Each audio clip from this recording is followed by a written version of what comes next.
Many are still grieving. Some families will be lost to one another forever. To those of you who face the difficulties of reconnecting with family and establishing ongoing relationships, we say sorry.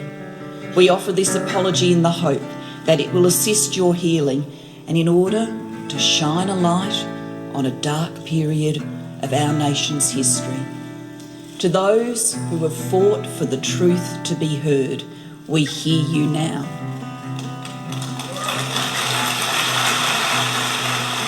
You're listening to Adopt Perspective Podcast, a podcast for anyone affected by adoption. I'm your host and president of Jigsaw Queensland, Jo Sparrow. This podcast is a production of Jigsaw Queensland Post-Adoption Support Service. However, the views expressed are those of the people participating and not necessarily Jigsaw Queensland. The podcast discusses adult themes and listener discretion is advised. Welcome to Adopt Perspective. I'm your host and president of Jigsaw Queensland, Jo Sparrow. Today we're joined by a very special guest, someone that many of you will be familiar with, Paul Sunderland. Paul is a leading addiction specialist, psychotherapist, and speaker with more than 35 years of experience, whose groundbreaking work often explores the overlooked connections between adoption, trauma, and addiction. His insightful presentations, including his talks about adoption, addiction, and healing from adoption trauma and complex PTSD, were published on YouTube for LifeWorks and the Adult Adoptee Movement, and they've gone viral in the adoption community. In today's episode, we'll be delving into the unique challenges of adoption, exploring how early separation from our mothers can impact identity and mental health, and examining why adopted people may be more vulnerable to addiction.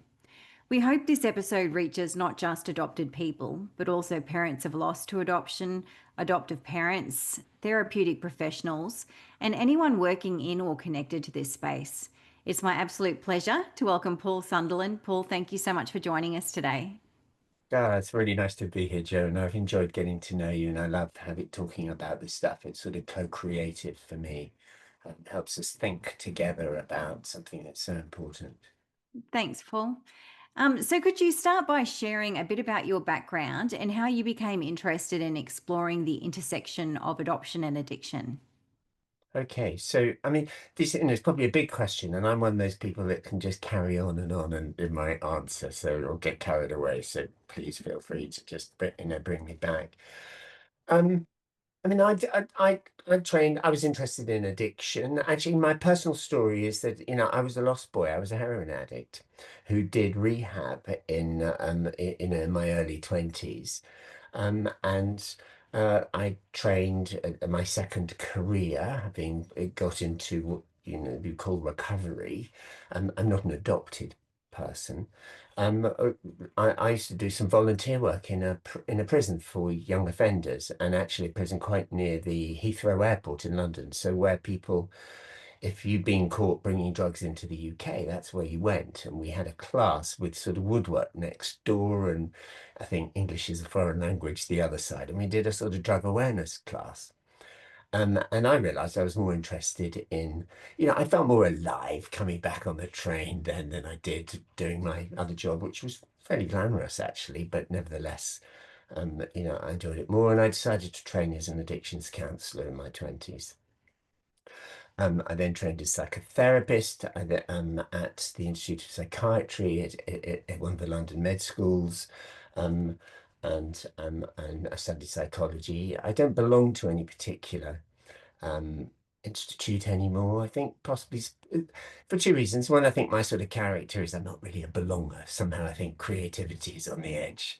And also because actually the field of psychotherapy is a very insecure one. There's lots of different institutions who've got different ideas about what happens, and I'm always interested in what someone else is doing, that sort of thing. But when I worked in addiction, I worked in a hospital, so an addiction-focused hospital, 36-bed hospital for quite a long time, and I did my training. And I was there for a very long time because I went from being a trainee to being a clinical director ultimately, until I left in 1999, and actually then went to work on the other side of the Atlantic.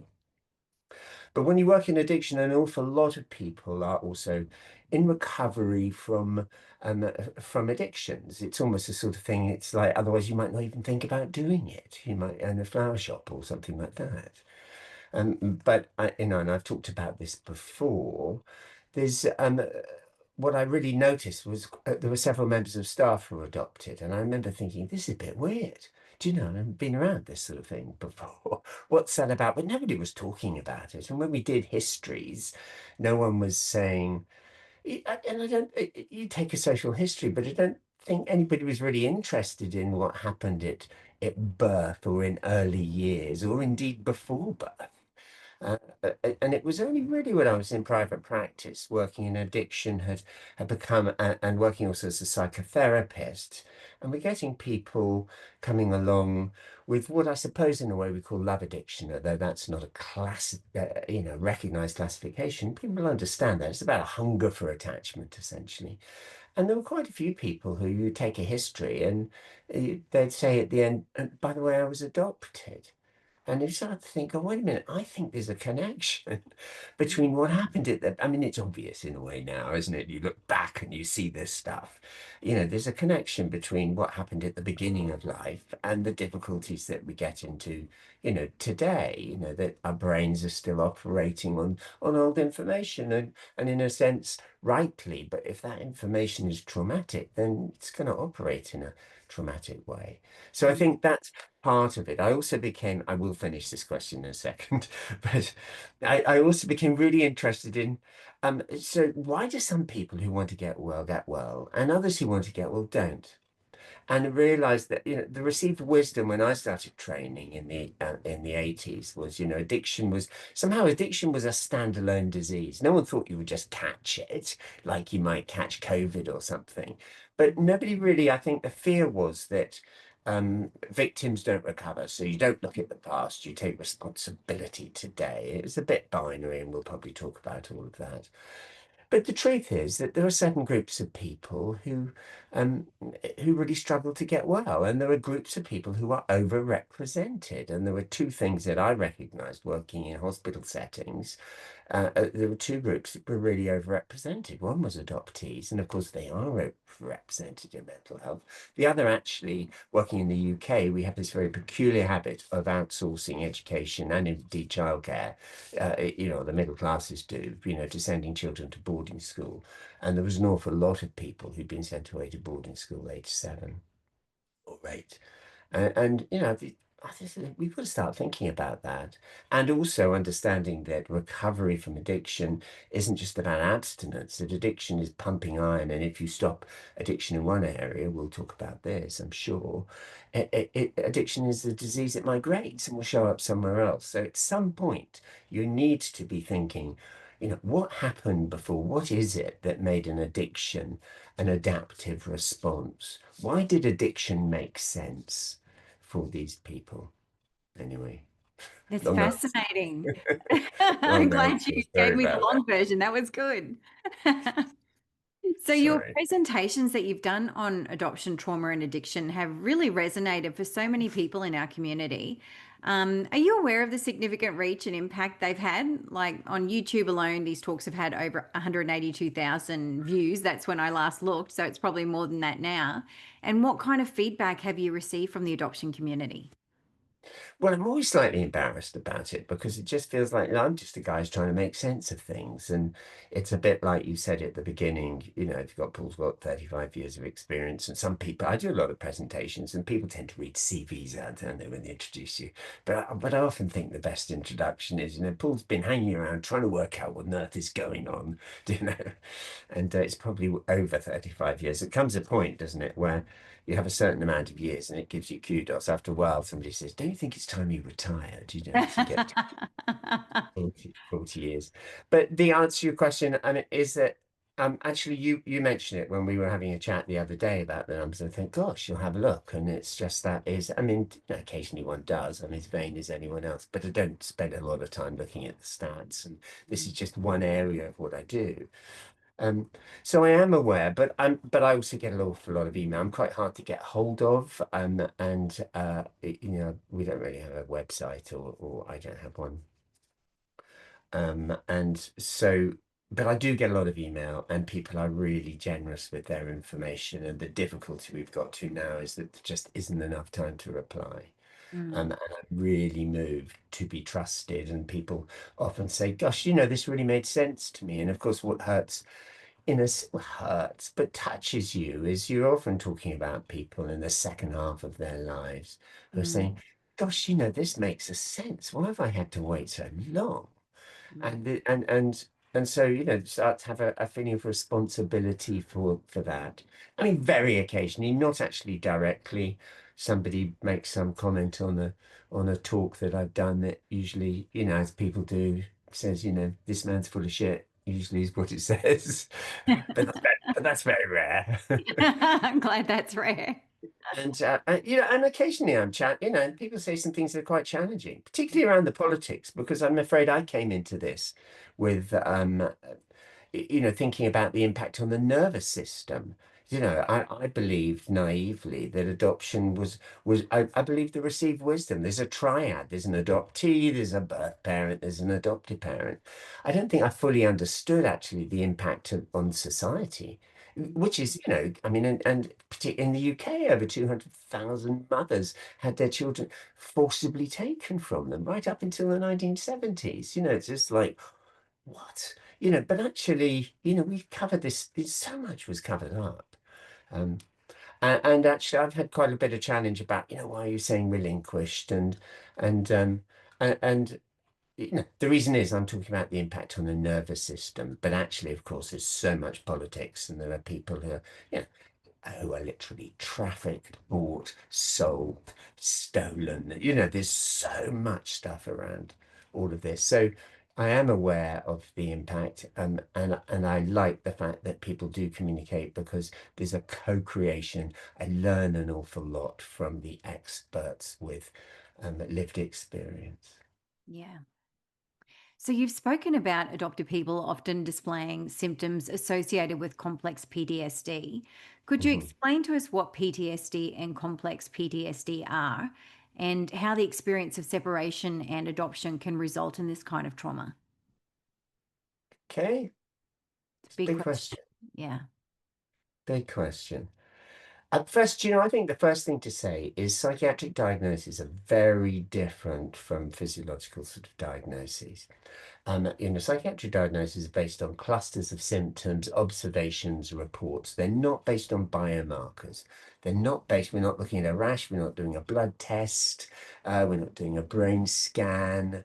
It's more about, okay, there's a cluster of symptoms these people have, and we give them labels. Mm, And so what also happens is a lot of these labels develop over time. So PTSD, in World War One was shell shock. This stuff develops. There was more and more interest in it after the Vietnam War, mostly because the Americans had a lot of, veterans coming back, and it was really sort of problematic. Some of whom had substance abuse issues too as a result of all of that. Judith Herman, a marvelous lady, wrote was responsible for coining the term complex PTSD in the 90s. Dr. Judith Herman, and she, she was thinking about actually, look, PTSD, there are some differences, all traumas have some things in common. And in fact, what's worth knowing is that all traumas have a sense of captivity and a feeling of powerlessness in common. So pretty much whatever happens, whether you're abused, you're in an accident, a natural disaster, a war zone, there's a feeling of I can't get out of here and I'm powerless. And we start to talk about recovery involving voice and choice. I like these little things because people remember them when they write and things like that. So I talk a lot to people about, voice and choice.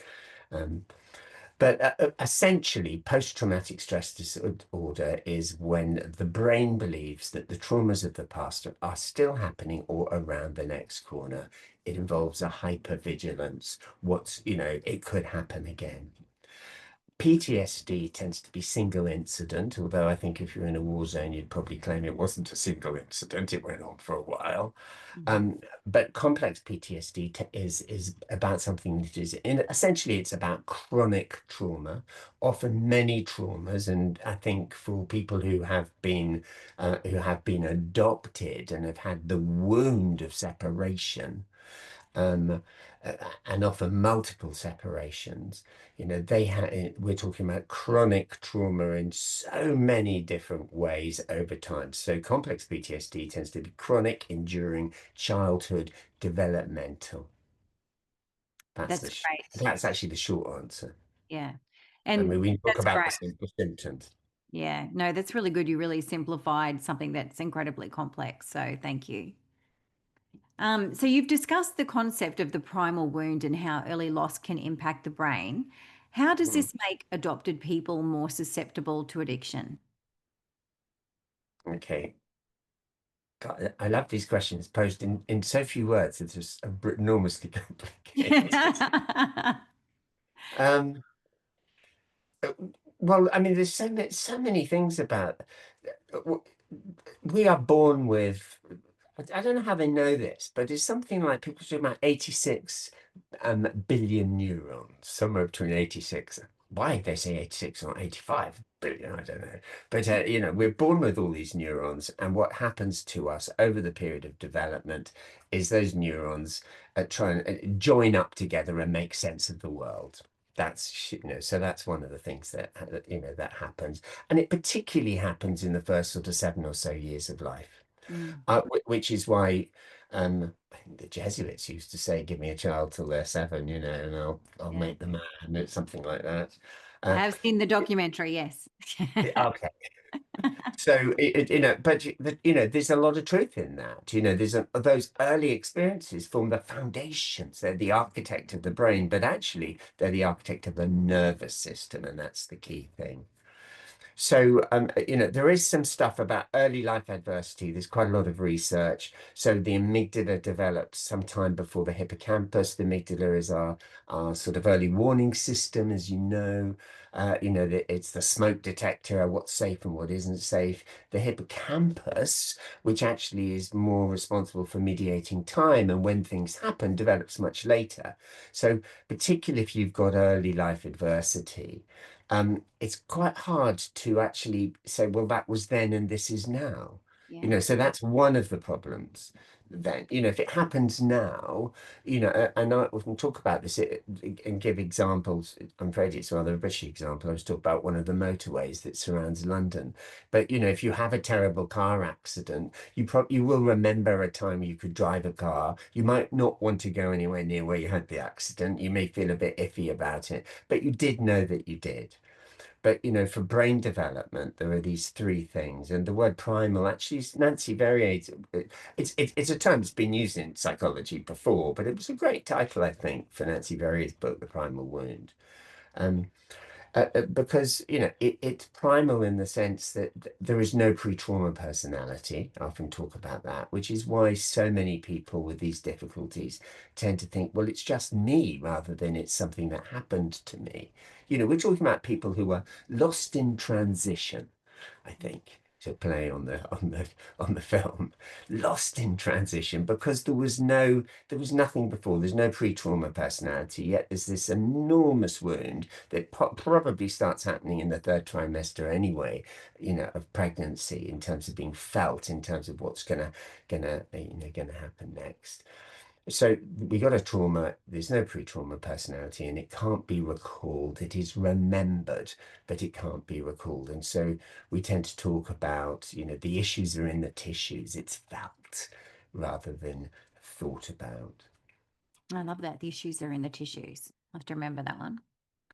So, how can early trauma, including the trauma of separation in adoption, shape a person's coping mechanisms to manage overwhelming emotions throughout their life? Could you talk about the types of self soothing patterns people develop when they have a trauma history, starting in childhood and continuing into adulthood?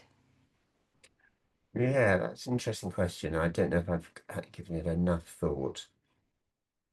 But basically, I mean, if you are adopted, it is highly likely, in the majority of cases, you are there because someone else isn't.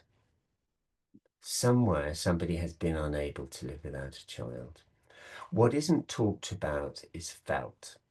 That's the problem, really. It's the same thing with transgenerational trauma. What isn't talked about is felt.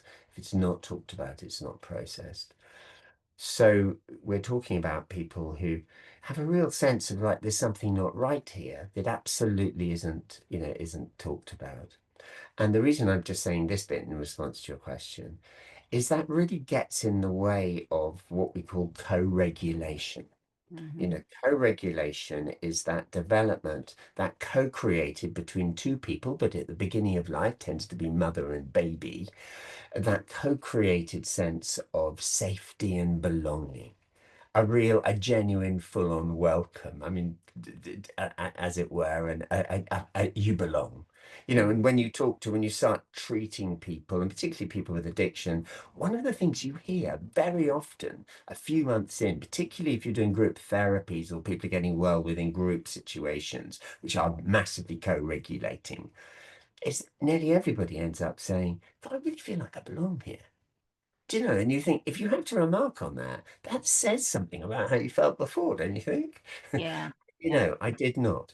So, anyway, but to answering your question, if you miss out on co-regulation, you are left with only one form of regulation or attempt at self-regulation. And we can talk about this later because self-regulation without co-regulation actually is survival. Mm. Self-regulation with co-regulation is self-care. It's a very, very important point, and I'm very keen. The co-regulation, one of my favorite words in the clinic, basically. Such an important thing. But we're talking about people who feel somehow their nervous systems feel they're not on the same planet as their caregivers. So they are trying to self-regulate, and that becomes, so your question is about self-soothing. What can you do to self-soothe?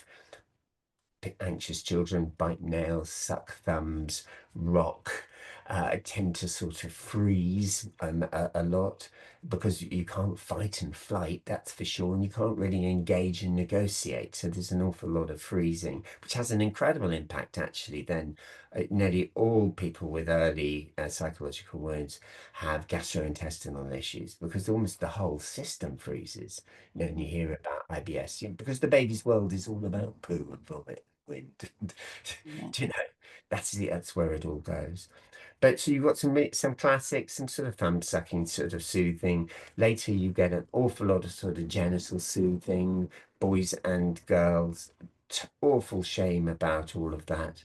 Awful shame, sad, because nobody understands why. And of course, again, it's something that is maybe less so now, but in general is shamed. Um, so it's that sort of stuff with other forms of soothing.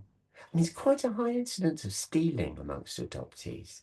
And I think that's quite interesting. Of course, they get terribly told off, as children maybe might do, but it tends to not be understood. I think it's quite interesting because I suspect, in a way, children are, when there's, we're talking about people who felt stolen Yeah. in their captivity and their powerlessness. And of course, it's so there's something powerful. When you feel powerless, you try and do something that's powerful. I'm gonna take this, you know.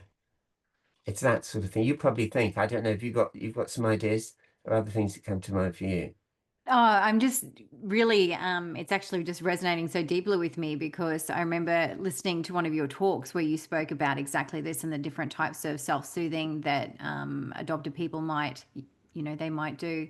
And I remember just thinking back to my own childhood and all of these little things that I did that, sometimes I had shame around, and that nobody put the pieces together. Like, it was never anything, no one ever put the pieces together that Joanne might be struggling. So I'm Yeah. just thinking to myself how many people might be listening and just going, wow, that just really describes what my childhood was like. So I think I'm just very moved listening to it actually, and just how helpful Okay. this would have been Thanks. for so many people to know about when we were younger. Yeah. Yeah, no, well, thanks for sharing that because it's the beginning of a shame, an awful shame. And of course, shame is the feeling there's something wrong with me, I'm not good enough, you Yeah. know, when actually the real shame is that the caregivers, um, you know, can't see, don't know, can't explain. And I'm not meaning to make them all bad in any way. There's so much that we used to do as human beings that we don't do anymore. That was quite common, and quite rightly we don't do it anymore. But that it needs to change because shame is a defense. Something's wrong with me for the human infant is a defense against there's something wrong with this picture. There's Mm, something wrong with them. But for the human infant to actually consider there's something wrong with their caregivers is life-threatening in itself because you're left with, well, how will I survive? yeah. The human infant, I mean, two things very interesting about children. One is to have a real sense of fairness very early on. Anyone who's got children will know that it's not fair. It's quite, that there's something not right. The trouble is, we're talking about a group of people who daren't say it's not fair. Yeah. So, that stuff is there.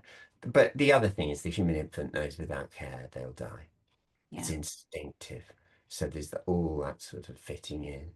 We'll probably think of other. It's a great question about the soothing because it's the beginning of a process of self-regulation which is one of the susceptibilities to addiction, because Mm, we're talking about people whose nervous systems have lost faith in human beings to regulate their emotion. mm, So it makes a sense to put your faith somewhere else, and until it doesn't. yeah. That's the problem. But Yeah. by the time it doesn't, we're into the symptoms of addiction. Yeah. And because there was no space for, adoption to be thought of as a loss, in our childhoods, I think Mm. we also are so protective of our experiences of childhood. Look, I've heard so many adopted people stories now. I share Yeah, them too. sometimes in a public space like the podcast, sometimes in a private space. And something that becomes clear to me so often is that in the public space, they tell me this much about their story of adoption with their parents, and then once the microphone is turned off, or we're in a slightly safer space and they feel more comfortable with me, then some more reality comes out about how uncomfortable or traumatic their childhoods were. But they Mm. still feel publicly the need to protect that, whether it's for fear of Yeah, rejected or just, the stigma that's around saying you're anything but grateful for your experience. So, yeah, yeah. happens. I think it's also a very human thing to protect parents and kin. Do you Mm, know this? I think probably biologically motivated towards that. Um, yeah. you know, we don't we might take a dim view of our parents, but we don't want anyone else announcing that dim view. Yeah, for Yeah. example. So when people think of addiction, they often think of drugs and alcohol. What other Yeah. types of addiction, you did touch on this earlier, but what other types of addiction can emerge, particularly for adopted people struggling with unresolved trauma? Okay, well, I mean, certainly the sort of addiction all came out of thinking about it, and the treatment and study of addiction came out of actually addiction to alcohol, and then people realized, and everyone thought, well, maybe alcohol was the problem, and then people realized, no, actually, the problem is within the person. It's the interaction between alcohol as a drug, and then it becomes people realize that. Actually, alcohol is a drug. The problem is the interaction between a certain person's nervous system and a mood altering chemical. And we find that. So addiction migrates just chemically. We used to treat heroin addicts who would come back, they might represent 5 years later as alcoholics who actually had no real taste for alcohol when they were taking heroin, for example. Um, but so we talk about the chemical addictions, but we talk about what's now called process addictions, which are, in a sense, the overuse or indeed the restriction of things that actually we need as human beings. So there's a very good argument that we don't need mood altering chemicals. But I'm not against all of that because there's a whole cluster of people who have a lot of fun, and a lot of soothing, and it's social and all of that. Although, clearly there are nowadays there are mood altering chemicals that are so powerful they're going to hijack your functioning and the Yeah. communities if you're not careful. But so we think about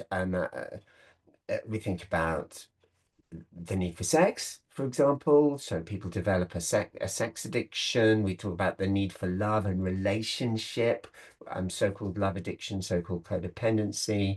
There are areas around money and spending, a sort of compulsive wanting, if you like, certainly around food.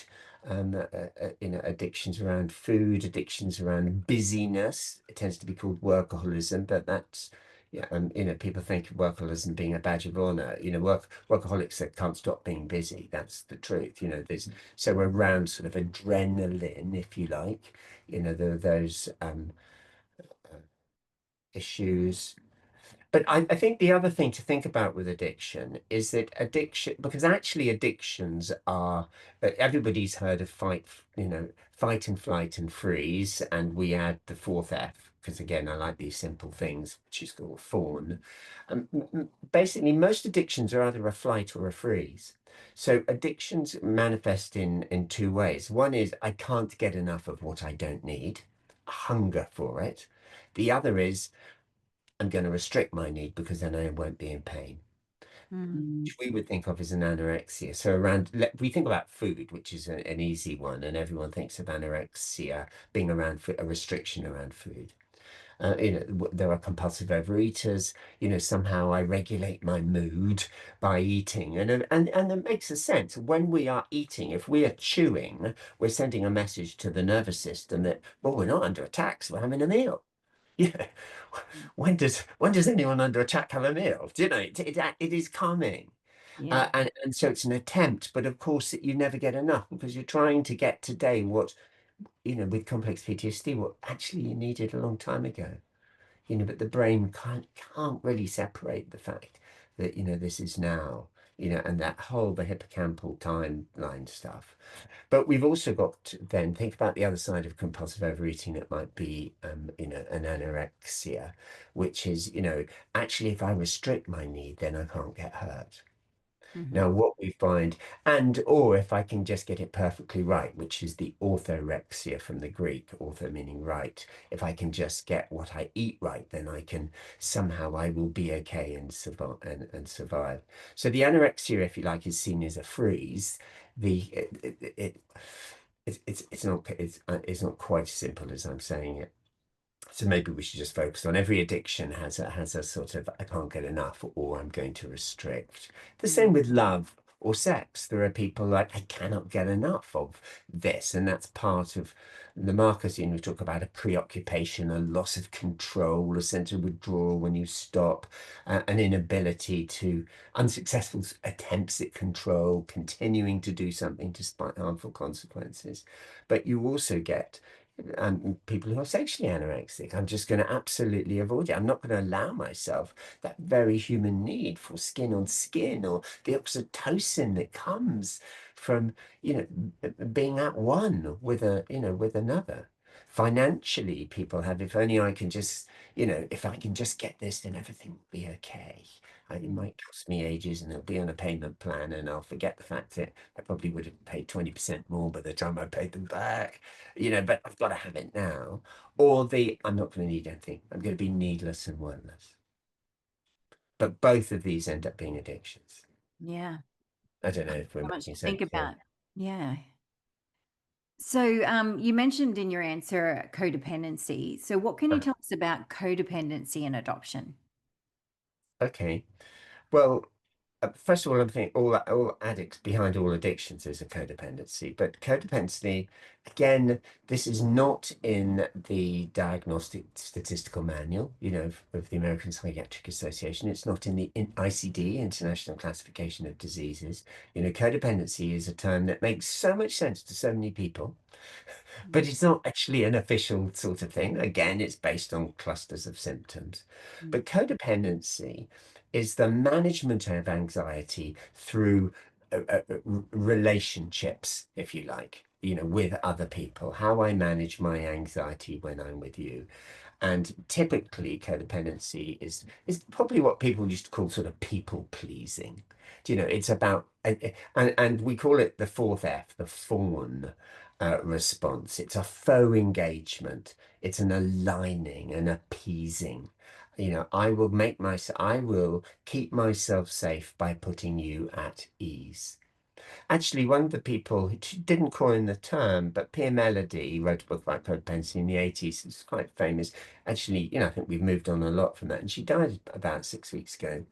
And a great contribution is, and actually, I mean, to this field, interestingly, I think to the sort of relational psychology field um, and complex PTSD. Uh, um, Women are far more overrepresented in their contributions, actually.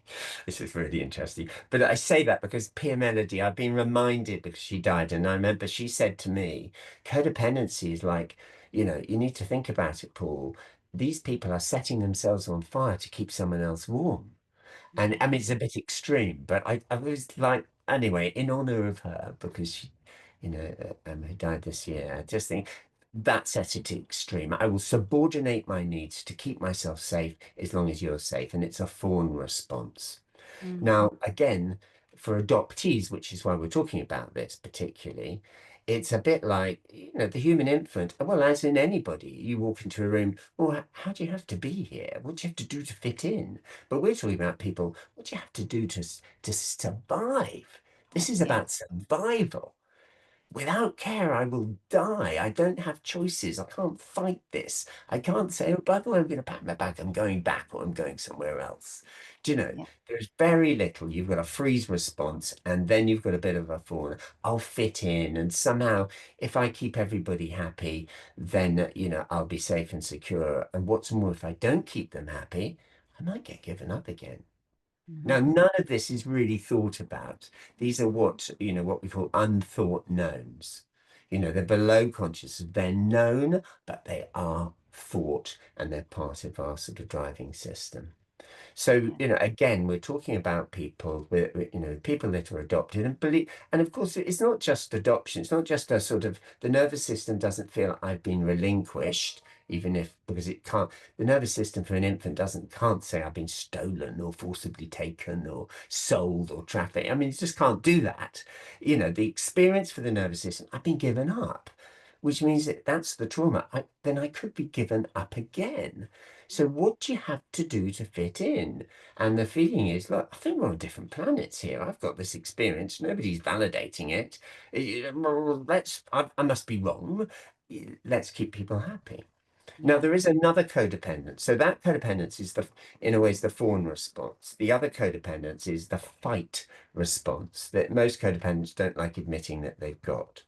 And by the way, we all have a bit of, of course, we're all going to be polite and open doors and say please and thank you and put people at ease. So I'm not pathologizing this, but I'm talking about people who, if you have complex PTSD, you live in a hypervigilance.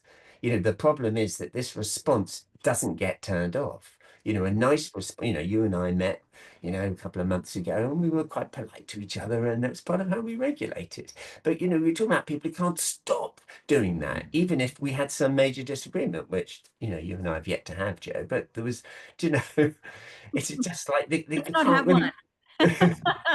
but they can't really resolve this stuff. We're talking about people whose nervous systems, the stress response is locked in the on position, and that's the problem. Because when you're hypervigilant, you can't be present. If you can't be present, you can't be engaged. You can't be yourself. You lose spontaneity, and anything that comes at you left field gives you a startle response. Mm. But the other codependence is the fight one.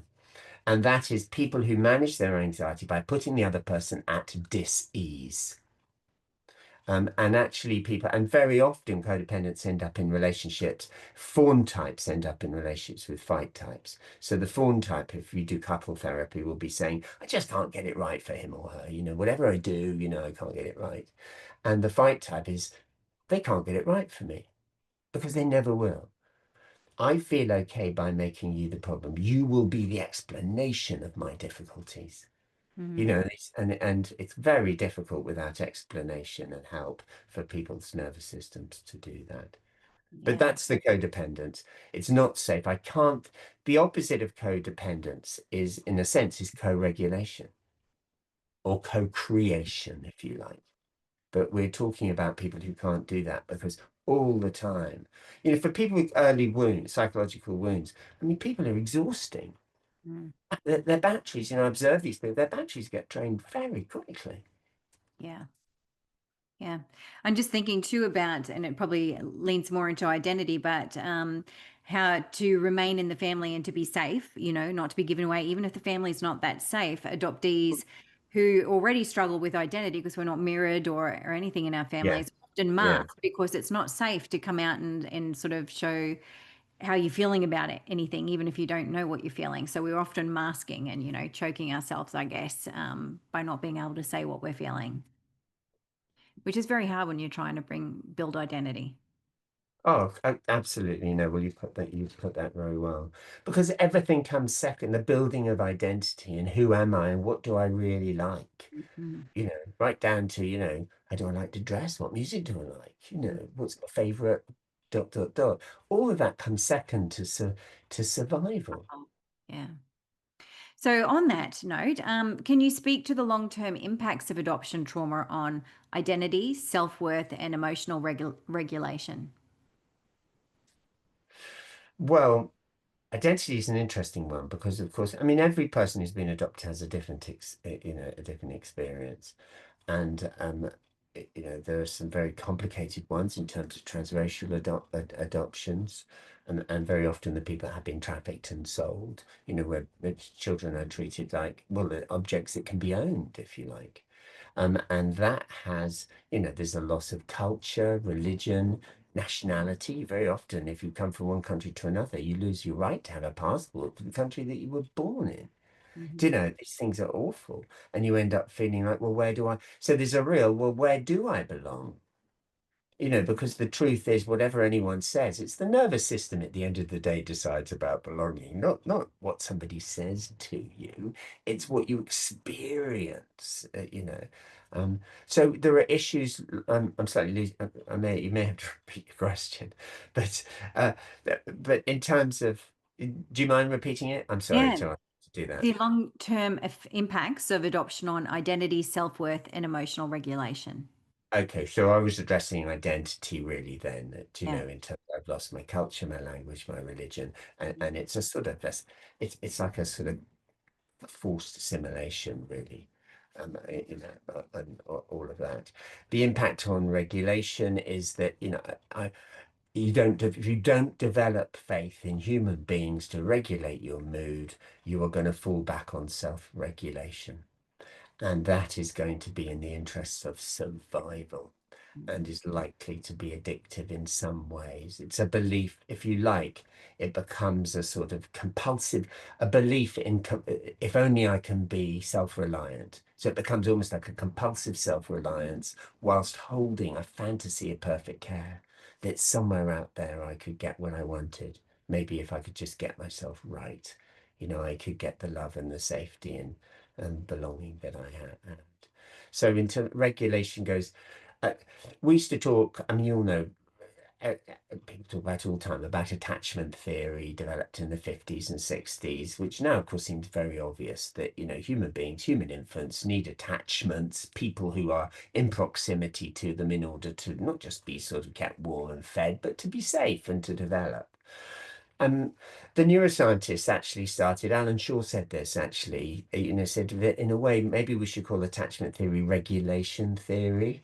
Let's call it, again, I'm a real believer, let's call things by their proper name. Do you know what's really going on? But holding in mind that the proper name changes as we learn all the time. It's why, I think adoption is not the proper name, it's a cover up. And that was always my first, feeling about it all. But this regulation thing is really, really important. And also, of course, we're fed it. So, any generation that is, well, probably every generation nowadays is who looks on TikTok or Instagram will find someone telling them how to self-regulate perfectly. If you just breathe in a certain way, drink this amount of water, eat this food, don't eat this food, the other food, do this, do that. Do you know? But it goes very wrong because emotional health is relational health, Mm. you know. And actually, of course, mental health is about a commitment to reality. So, if reality isn't actually affirmed, recognized, talked about at the beginning of life, like actually you'd have come from somewhere else. And well, there's so much that doesn't get talked about because we're often talking about adopters who are in grief. Then, if mental health is dependent on a commitment to reality, then, mental health is skewed, and then emotional health, if it's relational health, gets really mucked up. Yeah, I don't know how we're doing with that answer. that was great. You've said that healing begins with understanding. What kind of Yeah. understanding is crucial for adopted people, their families, and even clinicians that work in this space? Okay. Well, the term is psychoeducation. And I think that is the beginning of all of this. Let's call it by its proper name. Let's explain it. Let's understand that we're not talking about things we can identify as a rash, but or we can take a blood test for, but we're talking about clusters of symptoms that people have in these situations. But there is overwhelming evidence for distress for in early life adversity now. I mean, just in terms of brain development, and it's complicated, it's getting even more so, but it's just there, it just is. And indeed, before birth. um so that is there. Can you tell me your question again? I'm I sorry. sure can. That's all right. You've said that healing begins with understanding, and what kind of understanding is crucial for adopted people, families, Okay. and clinicians? Yes. So basically, psychoeducation is de-shaming. It starts to say, look, this is a thing, this happens, this is how it works. You're not the only one. Of course, you feel like this. And by the way, this is so complicated because you can't even recall it. It's so complicated because you didn't have a personality beforehand. So you're likely to have a very accomplished inner critic, which is going to get in the way of healing. And by the way, your adaptive responses make perfect sense. Of course, you self-regulated. Of course, you withdrew. Of course, you behaved in this way because your nervous system was in a hypervigilance about the catastrophe from the past that was life-threatening could happen again at any point. Mm, And actually more and more we talked about the neurons at the beginning of birth and the first sort of 7 years. What happens is most sort of most of the connections, if you like, the synaptic pairings between neurons happen in that time. So that's when we're making the most sense of things. And it's also the time where it's called synaptic pruning. You probably know this as psychologists. I loved it's a gardening analogy. Do you know that the things that we don't need get discarded, which is mhm. why actually you could really learn any language, if you like, up until the age of 7. But after that, it gets quite sort of difficult. It's why people actually who might lose one sense develop another sense much better. In fact, this is probably quite a good example because, then suddenly, if you can't see, then you're going to hear better. The synaptic pruning, the sort of the synapses associated with sight and processing sound, we don't need those. We'll prune them. So essentially, let's allow for new growth in another sense. Yeah. Now, think about that with a sense of danger and stuff not making sense. You're talking about synapses wiring together with a sense of, because PTSD is all about the science of safety. It's about Mm, what's safe and what isn't safe. And bear in mind for the child, it's about life and death. It's black and white, hence all the binary thinking that goes with PTSD. So there's this development of the synapses, as I don't know who was the first to say it. I think it might be Alan Shaw, but it might not be. That neurons that fire together wire together, those synaptic things. All of the sense we're making is the world is a dangerous place. People who don't have, I mean, nobody has a perfect childhood at all. But people who don't have this enormous threat to life tend to not have lots of synapses to keep them safe. Those are pruned because they're not needed. So they tend to go into life with more of a sort of half full than a half empty. yeah, that makes perfect sense.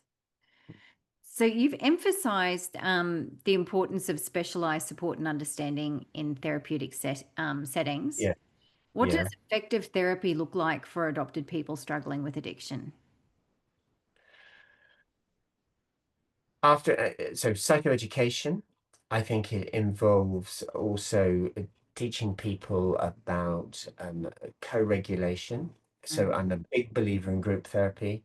Actually, the most successful intervention really has been around addictions, has been, self-help groups, things like the so-called 12-step programs that exist now that started with Alcoholics Anonymous, and now there are over 50 different self-help groups focusing on, on different issues.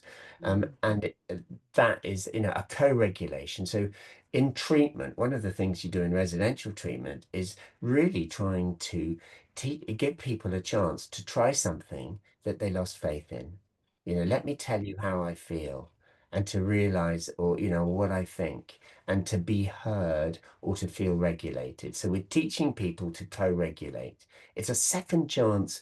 And in a way, individual therapy is like that. But in addiction, the big danger, I think, and it's a big danger in psychotherapy in general, is a dependence on the therapist. Mm, There is a need to depend enough to think, oh, I think that Paul has some sort of clue about what he's doing, because then you can feel safe enough to come back for your next appointment. But actually, one of the things that we do, and my colleagues do, is forever, if people are doing homework or, thinking and telling us things, it's like, who could you tell? Could you take the risk of telling someone else what you've told me? If you could, who would it be?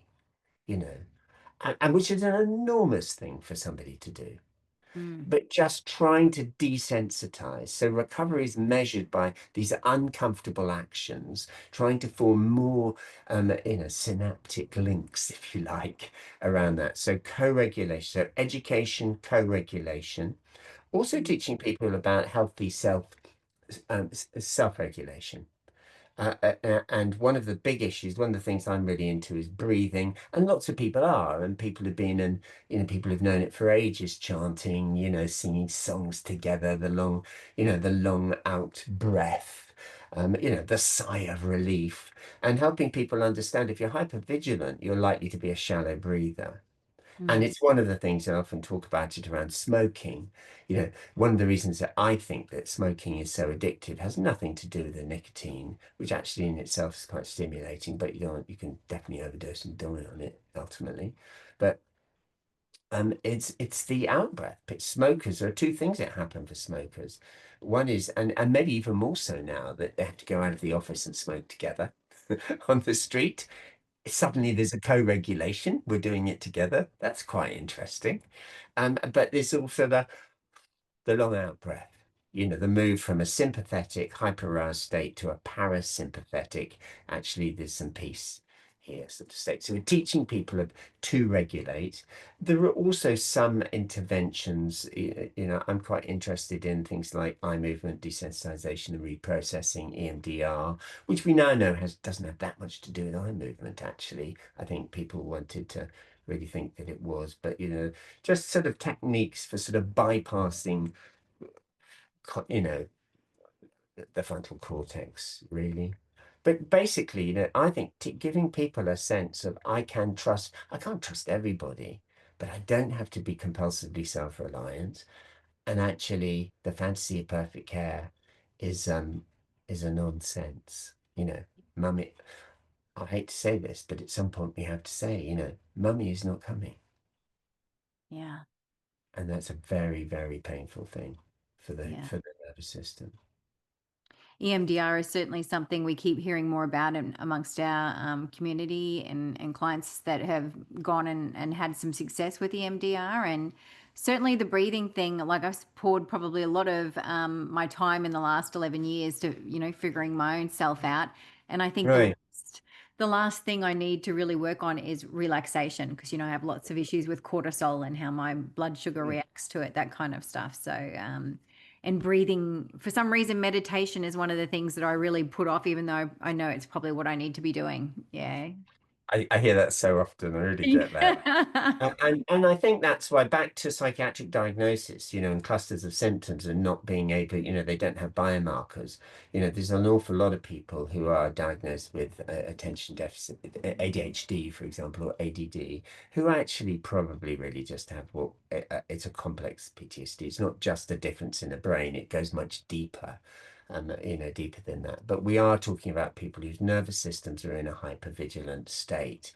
And actually, if we can, and actually body posture, movement, these things are all important. It's like dance, I think, too. It's not just singing and dancing together. It's very hard to feel in danger when you're opening up your body. It's quite hot, and it's very easy to feel in threat if it's closed up. Yeah.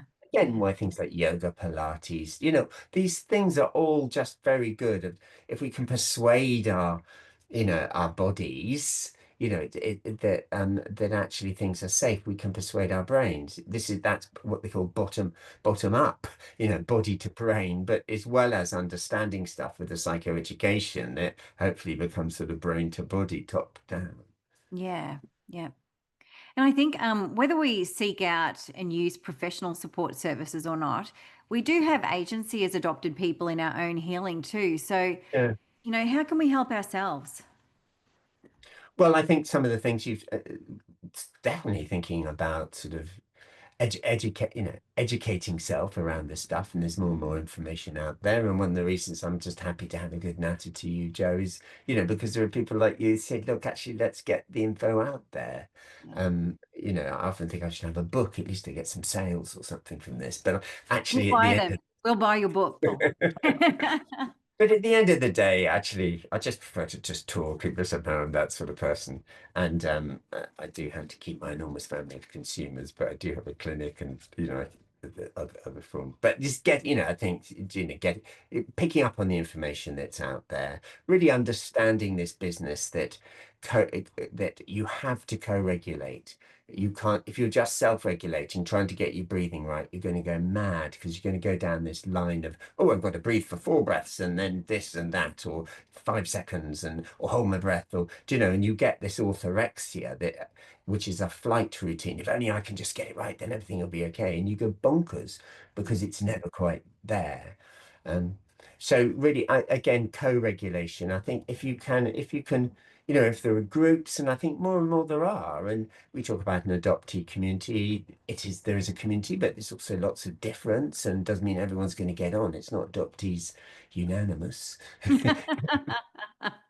Isn't in any way. There's all sorts of feelings, and some people are really probably a bit too activist, and they give it a bad name, and other people aren't enough. And but having co-regulation, just being able to talk to people, a sense of being understood, um, I think helps. And I think people like, yourself and organizations like Jigsaw can help just get people together to sort of co-create and have this sense of, oh gosh, safety and belonging.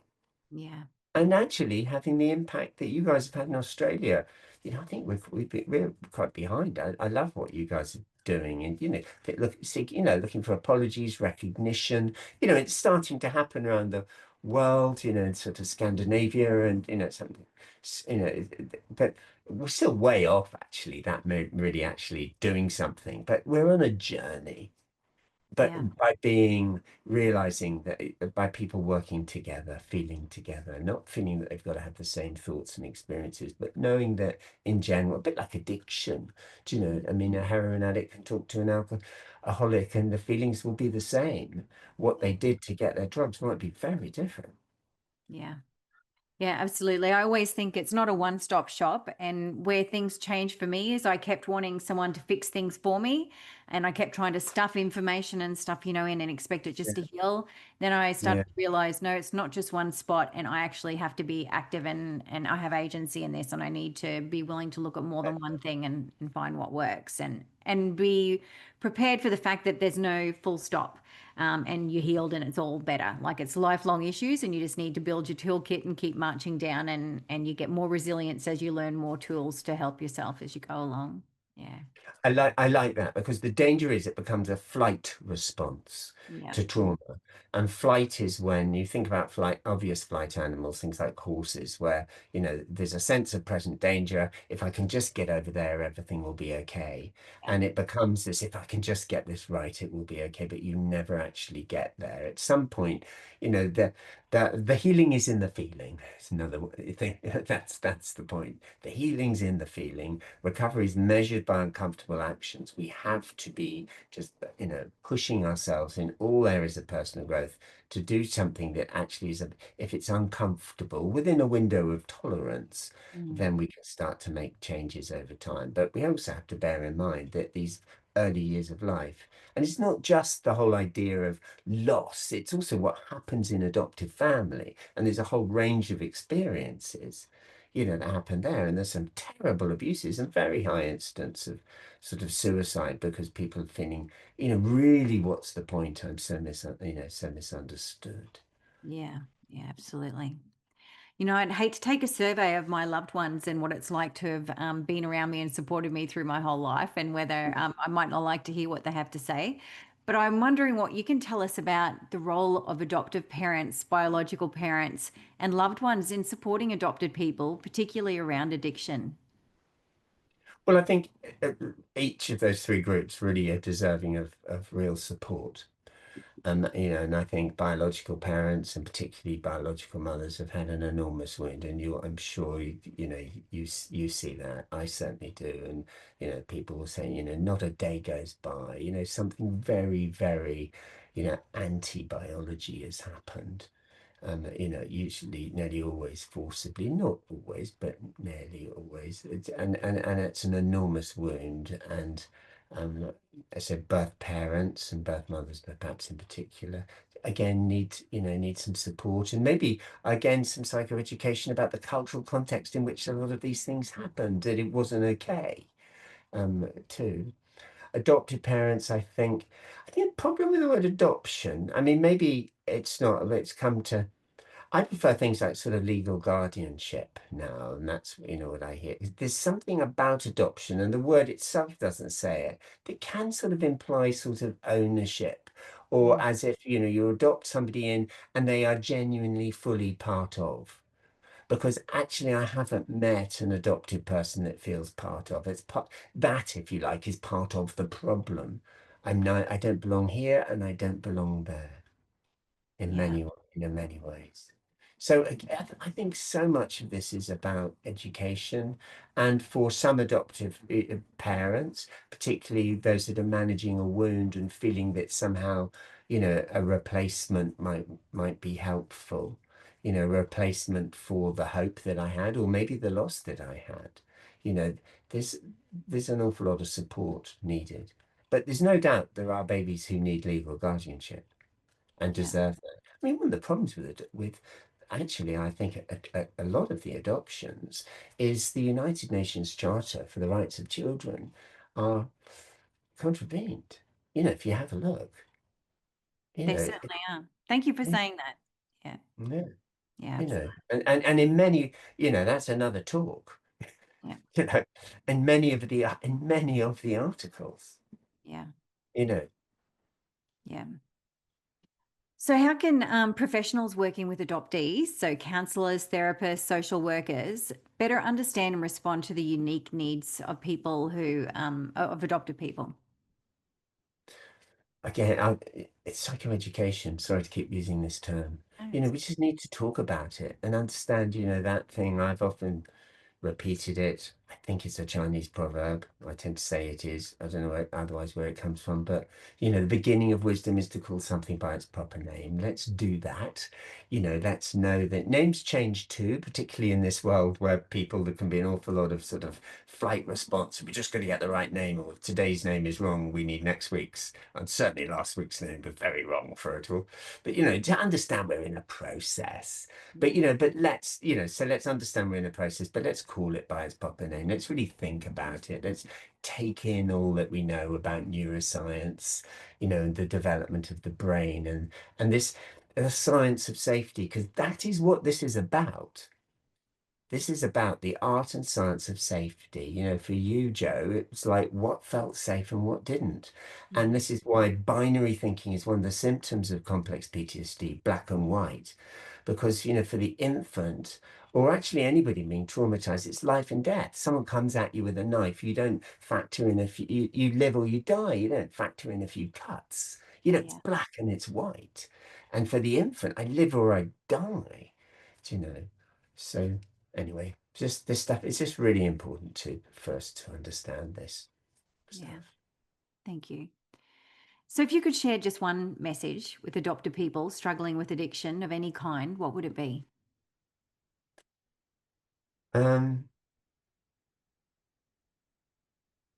You can recover, but you can't do it on your own. And that's both a good thing and a frightening thing, because actually not doing it on your own goes against everything that you've learned. At some point, your addiction made sense to you.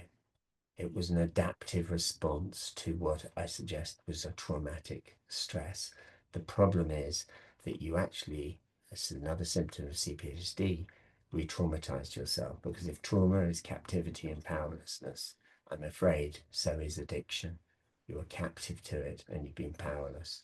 You're going to need to risk telling somebody who you are and how you feel. But that is possible. Yeah. And we see it all the time. And that's why, it's a great field to work in, because people who want to get better can get better. And they have more chance now because we understand more. Thank you. That's Paul, thank probably you so one much. thing. Oh, look, that was so amazing. Thank you so much for joining us today. I know you're a very busy man and your insights are invaluable, and we truly appreciate your time, expertise, and dedication to the adoption community. And thank you for answering our email when we reached out to you, because it took us quite a while to find out how to reach out to you. And we're just thrilled that you came on the podcast. Thank you so much.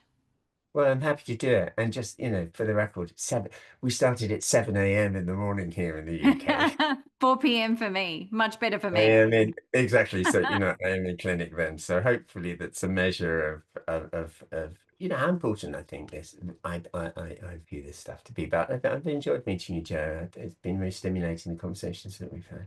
Excellent. Yeah. And if you get to Australia, I hope we can catch up and do something with you. So please let us know if you're coming over. Yeah, no, that would be it. I would love that.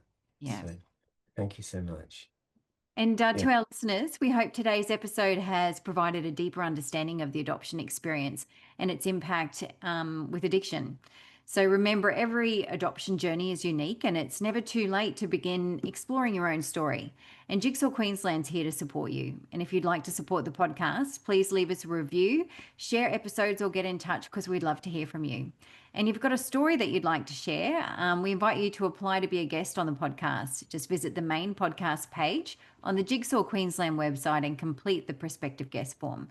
And just remember that Adopt Perspective can be and is listened to by people all over the world. Thank you for listening, and bye for now. Thanks for listening to the Adopt Perspective podcast. If you'd like to find out more, go to the podcast page on www.jigsawqueensland.com, and you'll find a wealth of information and resources on the website. If you reside in Queensland, you can reach Jigsaw Queensland's Forced Adoption Support Service on toll-free 1800 210313, or you can call Jigsaw on 07 33 58 6666. If you live in another state of Australia, you can still call the Forced Adoption Support Service number, and your call will be answered by the Forced Adoption Support Service in the state that you're calling from. In every other state, Relationships Australia operates this service. A big thank you to Matt Sparrow for composing and recording our original theme music. Until next time, I'm Jo Sparrow saying farewell from Adopt Perspective, a podcast for anyone affected by adoption.